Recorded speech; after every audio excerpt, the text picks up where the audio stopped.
가상화폐 기반 기술인 블록체인은 보안성이 뛰어나지만 매매를 중개하는 가상화폐 거래소는 보안이 취약해 거래소 대상 해킹이나 개인정보 유출, 사고 발생의 위험이 높은 상황이다.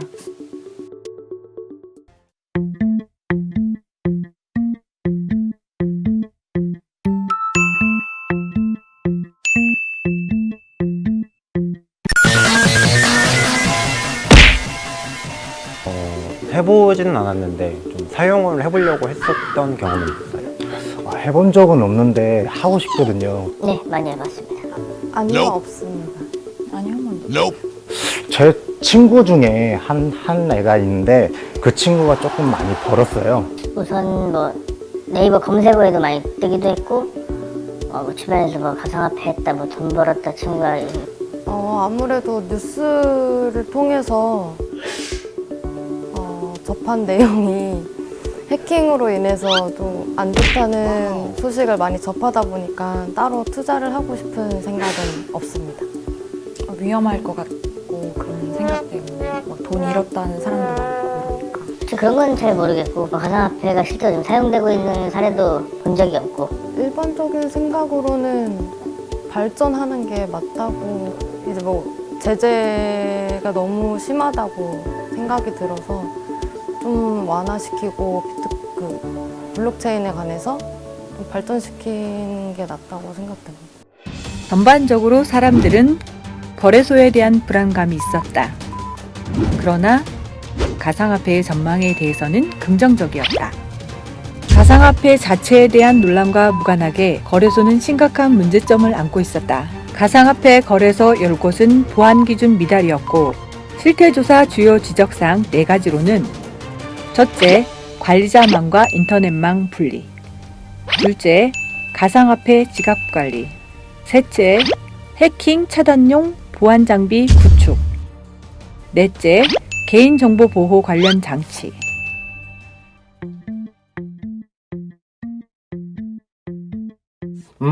거래소 보안의 근본적인 문제는 이 가상화폐를 바라보는 시각이었던 것 같아요. 그러니까 돈, 이거로 일확천금, 그리고 수익성 창출, 이런 문제들이 좀 가장 팽배해서 거래소 확충에만 좀 모든 신경들이 쓰여져 있었지 않나, 그런 생각을 해봐요. 일단 개인정보나 기타 다수의 참여자들에 대해서 보호 조치를 생각을 안 했던 것 같아요. 보호 조치를 하면 간단한 어떤 파이어웰이라든지 IPS 정도의 보안 적용 방법들을 했었던 것 같아요. 뭐 금융권에서의 요청 사항들이 망분리라든지 기본적인 어떤 개인정보 보호 조치 사항들이 없었던 거죠. 그런 문제들이 지속적으로 발생되다 보니 문제가 더 확산되고 커졌던 것 같습니다.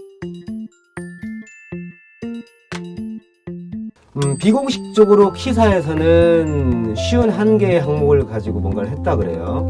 공식적으로는 금융권에서, 즉 금보원이라든지 금감원, 금괴론 많겠죠. 근데 이 금융당국 쪽에서 바라보고 있는 쉬운 한 개 이상의 항목도 있습니다. 이게 이제 소위 말해서 FISMS 형태하고 비슷한 건데요. ISMS라고 하죠. 정보보호 조치 사항들에 대한 체크리스트. 이런 부분들이 지금 그 내용을 뽑아서 쉬운 한 개 항목을 가지고 점검을 했단 말이죠. 과연 이게 맞는 건지는 잘 모르겠어요. 왜냐하면 금융당국 쪽에서 거래소에 대해서 인정을 안 하고 있는데 조치사항만 가지고 뭔가 하겠다? 법적 근거 없는 사항들에 대해서 체크만 하겠다? 물론 개인을 보호하기 위하거나 혹은 이 코인을 보호하기 위하거나 혹은 거래 당국들 혹은 거래자들을 보호하기 위한 조치사항으로는 적합할진 모르겠으나 그 뒤에는 항상 정책적인 내용들이 수반이 돼야 되거든요. 근데 그 부분들이 좀 빠져서 어찌됐든 간에 향후에서는 정부 당국이 이거에 대한 규제 조치나 정책에 대한 명확한 일관성이 필요하지 않을까 하는 생각이 들어요. 그리고 쉬운 한계는 좀 약하죠. 좀 약하니까 제가 볼 때 한 200개 이상 될 것 같은데 그 부분들은 좀 고민해 볼 필요가 있겠습니다.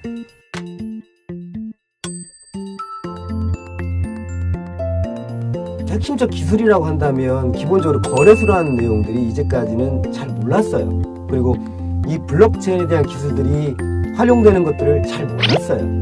그냥 거래소를 통해서 몇몇 다단계라든지 유사수신 행위라든지 내가 1원을 주면 1,000원을 벌 수 있어라고 하는 이런 유사수신, 그 다음에 코인을 투자하면 돈을 벌 거야라는 막연한 기대 심리, 거기에 따른 보안 조치 사항들이나 개인정보에 대한 보호 조치 사항들을 미흡했었죠. 그런데 이 기술들이 신기술이었냔 말이죠. 근데 기존 기술과 신기술이 병합된 거였어요. 그러다 보니까 거래소나 블록체인에 대한 전자지갑 혹은 개인정보에 대한 거래들, 그 다음에 전자장부에 대한 거래들 기준이 없었습니다. 그렇다면 우리는 보안 쪽에서 바라봤을 때는 이 해당 기술들을 어떻게 체크하고 탐지하고 악용을 막을 것인지에 대한 솔루션 연구가 필요한 거죠. 즉 P2P 내부 거래만 볼 게 아니고 혹은 전자지갑만 볼 게 아니고 혹은 이 거래소의 보안 조치만 할 게 아니고 전체적으로 이상행동이라든지 뭐 금융권에서 얘기하는 그 FDS 시스템과 유사한 그다음에 이상행위 시스템에 대한 분석, 그다음에 개인정보 보호에 대한 분석, 탐지, 연구, 관련된 전체 모니터링 관제 체계들, 이런 솔루션들에 대한 연구들이 지속적으로 필요하겠죠.